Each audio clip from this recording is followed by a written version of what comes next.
Right now, from KTAB News, your local election headquarters, this is Big Country Politics.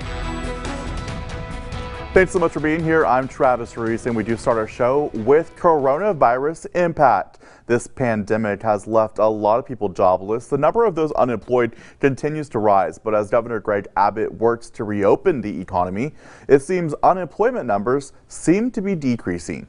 Kevin Clack explains.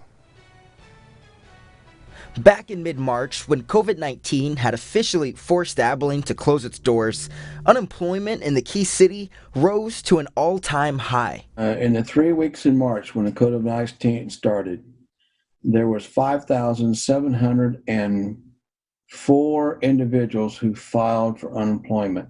Robert Pulse of Workforce Solutions of West Central Texas says going into April didn't look too promising either, as unemployment numbers continued to rise in surrounding areas. In April, we had 5,965 individuals in our 19-county region file. As we come to the end of May, he says we're starting to see a downward trend in the numbers of how many people are filing for unemployment a week. On May the 3rd, we dropped from over 1,000 to 875, and on May the 10th, we dropped down to 627 individuals. Robert says we're coming up on a total of 8,746 people unemployed in the city of Abilene and 13,520 people unemployed in the surrounding 19 counties. Those industries, food services, hotels, and retail, were the ones that had the largest amount of layoffs. But as the governor continues to reopen the Texas economy, Robert says we can start to see that number dwindle. As the percentages of customers are allowed in those facilities, then we'll start seeing employers bring those individuals back in greater numbers. In Abilene, with coverage you can count on, Kevin Clack, KTAB News. Now, Pulse does urge those still drawing unemployment to log back into Working Texas and complete the full registration to start receiving job matches in the system. All right, continuing now with our coronavirus impact, we're reconnecting with the local family as they finish their battle with COVID-19. Abilene firefighter Ben Cotton and his family documenting their case from the beginning to end with daily updates on Facebook. Now that 14-day quarantine is up, and our Jessica Rank talks with them as they take a look back. From the haircuts to the karaoke, the Cotton family has done just about it all in their 14 days of quarantine. Our time capsule that was going to be like letters of what's going on in the world right now and things like that turned into these videos. The family documenting the process of what COVID-19 looks like on a mild case. This is day 9. I think it's 9. And while their symptoms did get worse since we first talked to them on day 2. There were a couple days in there that I was just like, I can't leave the couch. Falls, cough drops, more Tylenol. It just felt like it was a lot thinner air. They never let the exhaustion stop them from carrying out the goal behind that first click of the record button. Our family definitely is not trying to make light of the situation, but we also wanted to show people that, hey, we're going to take it in stride, and as it comes, and here we sit, all 4 of us with COVID, but we're still going to document it and show people that, you know, this is okay. And now that the family has hit pause, looking back, it's not just about changing the stigma. I'm happy to say we were able to cast out some fear about it a little bit. But more about the moments they spent together as a family. I need to take advantage while I can that my kids are asking me to be involved in something with them. And it looks like that's going to continue. Our boys have talked us into a YouTube channel for just a little bit longer. In Abilene, with coverage you can count on, Jessica Rank, KTAB News. And as you just heard at the end there, the Cotton family's quarantine videos have pushed them to start their own YouTube channel because of how much they had fun filming over these last 14 days. All right, now to our eye on the border. Despite the ongoing pandemic, the Trump administration says construction of the wall along the U.S.-Mexico border remains a top priority. President Trump waiving environmental regulations to fast-track the construction. But Democrats say the country's resources should be focused on fighting the coronavirus, not building the wall. KTAB's Washington Bureau correspondent Anna Warnicki reports. The global pandemic hasn't stopped construction crews at the southern border. In fact, acting CBP Commissioner Mark Morgan says the barrier is going up faster than before. U.S. Customs and Border Protection says 187 miles of wall are completed, and construction is about to speed up. The Trump administration announced Friday that it's waiving several environmental regulations in order to fast-track construction of nearly 70 miles of border barriers in Texas. Texas Republican Senator John Cornyn says the wall is more important now than ever. Right now, the biggest concern I have with regard to people coming across the border illegally is potentially spread the coronavirus. But Texas Democratic Congressman Henry Cuellar says the administration should turn its attention elsewhere. Focus on the pandemic. And Cuellar says any construction right now poses another risk. This contractor from outside of Texas is going to come in, bring their people, not knowing where they're coming from, and they're going to be working in our communities. President Trump said last week that the border wall remains a top priority, and he is committed to fulfilling his goal of building an additional 450 miles of barrier by the end of this year. In Washington, I'm Anna Warnicki. And a reminder that stories dealing with the U.S.-Mexico border are always on the website borderreport.com. Still to come here on Big Country Politics, congressional candidate Tom Watson is in studio. An in-depth conversation on why he wants a seat in Congress. We're back in 2 minutes.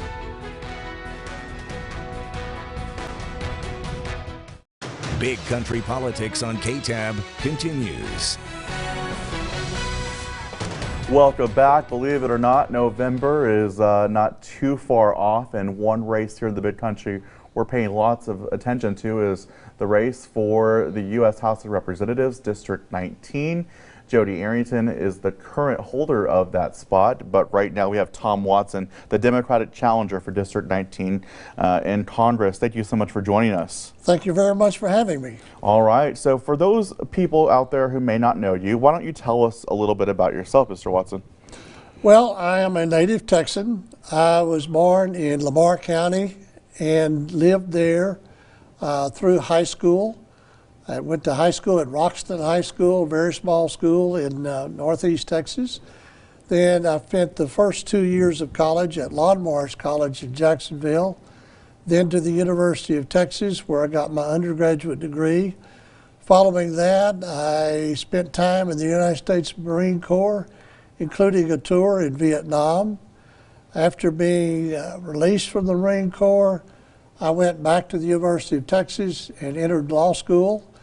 I got licensed to practice law in 1972, and Amanda and I, my wife and soon-to-be child, moved to Freeport, Texas, where we lived in Brazoria County there for about 33 years. We moved to Abilene in 2005. My daughter Claire, who had gone to law school, was practicing law here along with her husband Sam Mahaffey. So we moved, and I am now practicing law here in Abilene and have been since 2005. My wife Amanda is now a priest at Heavenly Rest Episcopal Church, and so we are a part of the West Texas culture, and we've enjoyed these last 15 years we had here. And so I'm looking forward to our future time, hopefully as your congressional representative. All right, very good. First, thank you so much for your service. Certainly there. You know, you're a lifelong Texan, so why run for Congress now? Well, I am a candidate for Congress because of Donald Trump.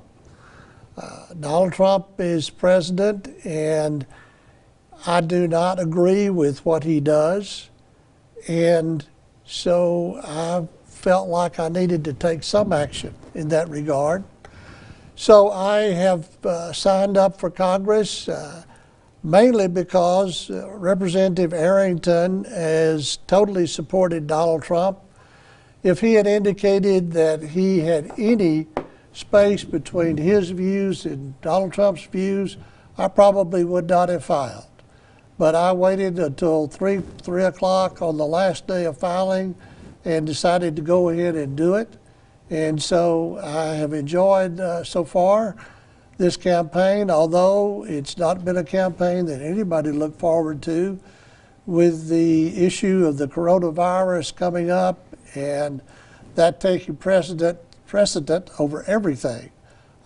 There's been no opportunity to do typical traditional campaign by going out and meeting people and shaking hands. So it's been difficult, and we've had to use our campaign mostly on social media, and we're still working on that.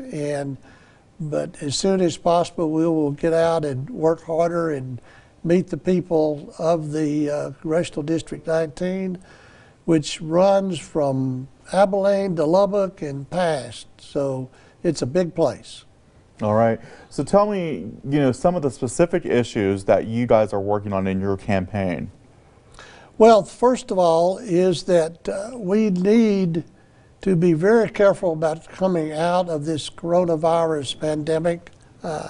We need to be sure that it's safe and that we won't start another round of infection. It's going to take us a long time to recover from this.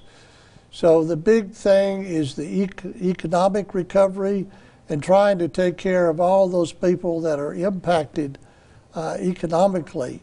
And I do support, it did support the Paycheck Protection Program and that act. It helped everybody get some money, and the stimulus package was appropriate. And we need to look forward. I know that there's some concern about deficit spending, but right now we need to take care of the people. We can take care of the deficit later as the economy returns, but right now we need to concentrate on taking care of the citizens of Congressional District 19. All right, let's talk a little bit about COVID-19, and obviously you're outspoken against President Trump. What are your thoughts on how he has responded, him and his administration have responded to COVID-19? Well, they have not responded in any meaningful manner. They've only responded when forced to. They put off even recognizing it for a month after it was clear that there was a problem. And now the president is showing contempt for the professionals who are trying to give him advice. You'll notice that he does not wear a mask when he goes anywhere. And I don't know what that's going to happen. I think he's supposed to tour a Ford plant, and they demand that you wear a face mask, but he says he's not going to, or he may, or he doesn't know. But he needs to set an example. And he is setting an example. He's setting an example of not following the guidelines and not following the things that will work to get rid of this virus. So he's not doing what he's supposed to do. And I think that's reflected in the polling and in the support that he has. He has a certain base that's going to support no matter what, but I believe that when the election time comes around, that he will not be president, and I certainly hope he's not, for another 4-year term. All right. All right, we're just getting started with our interview with Mr. Tom Watson. So when we come back, we'll be talking more about local issues in the Big Country and in the South Plains. We're back on Big Country Politics in 2 minutes.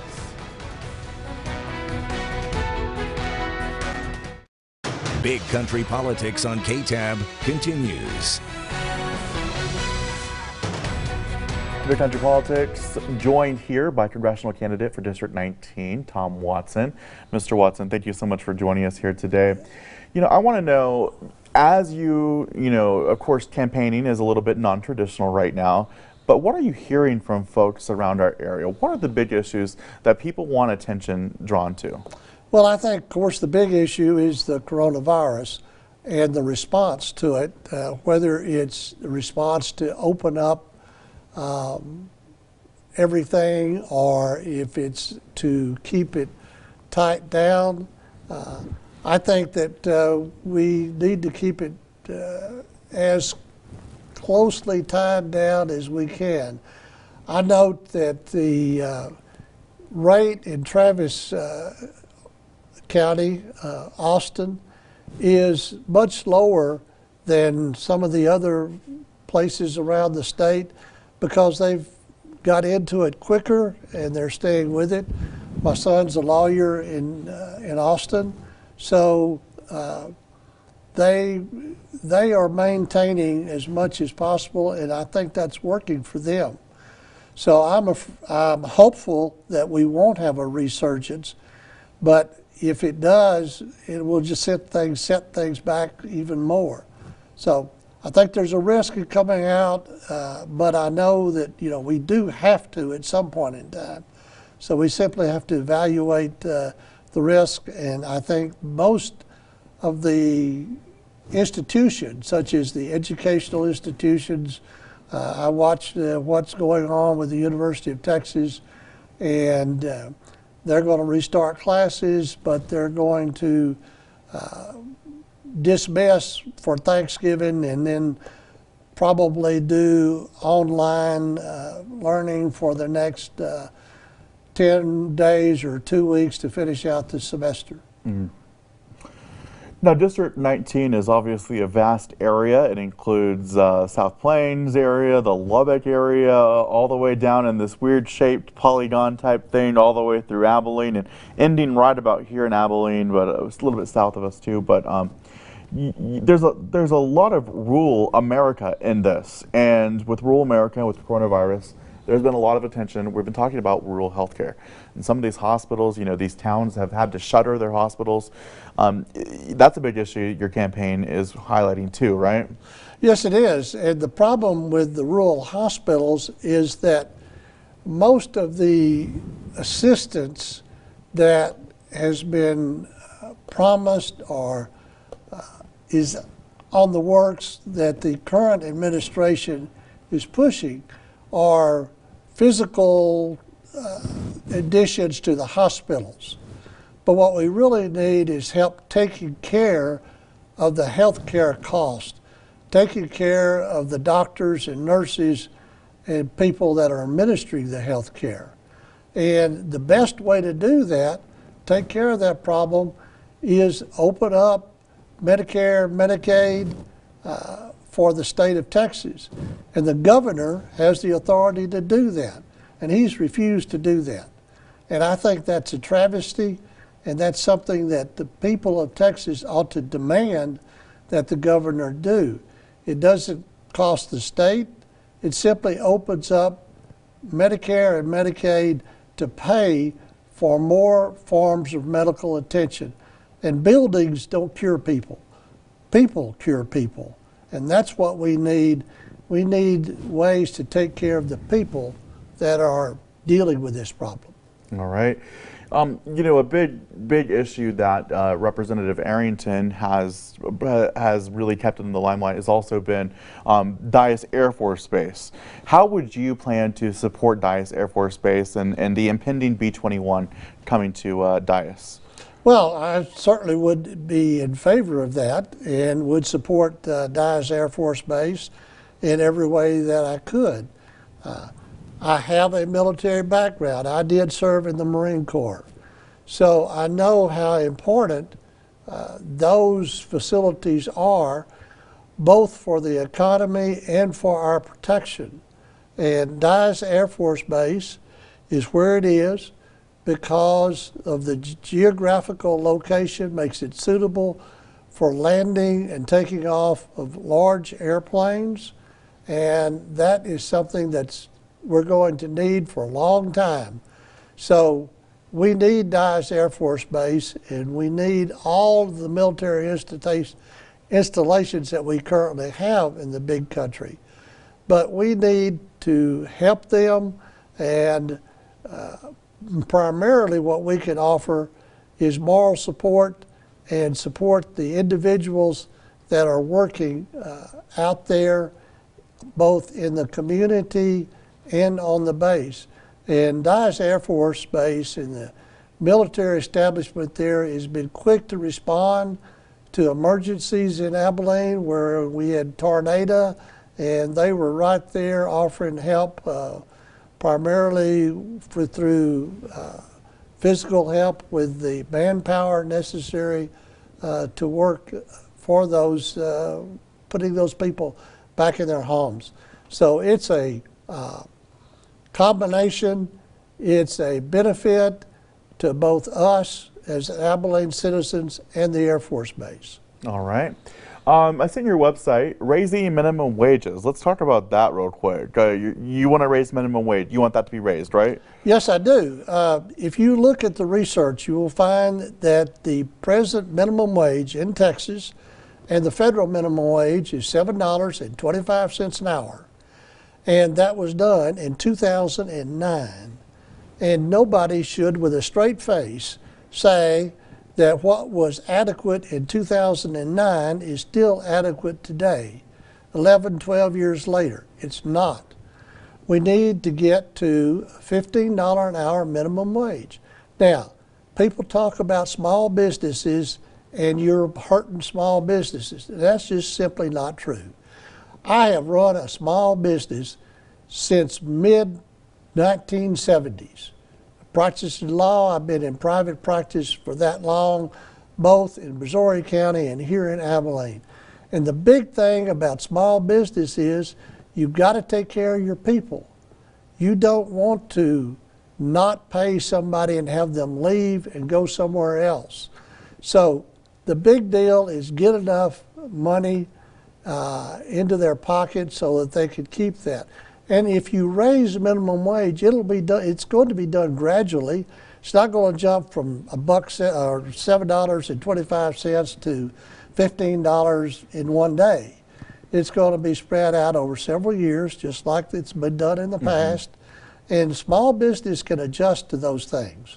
And so I don't think that's a claim small business is raising. I think that's a claim that big business is raising and making it look like it's a problem for small business. All right. Mr. Watson, thank you so much for spending a couple of minutes with us. We're about 5 or 6 months away from November, so I'm sure we'll be chatting with you more as we get closer. Well, I certainly hope so. All right. Thank you, Mr. Watson. Big Country Politics continues.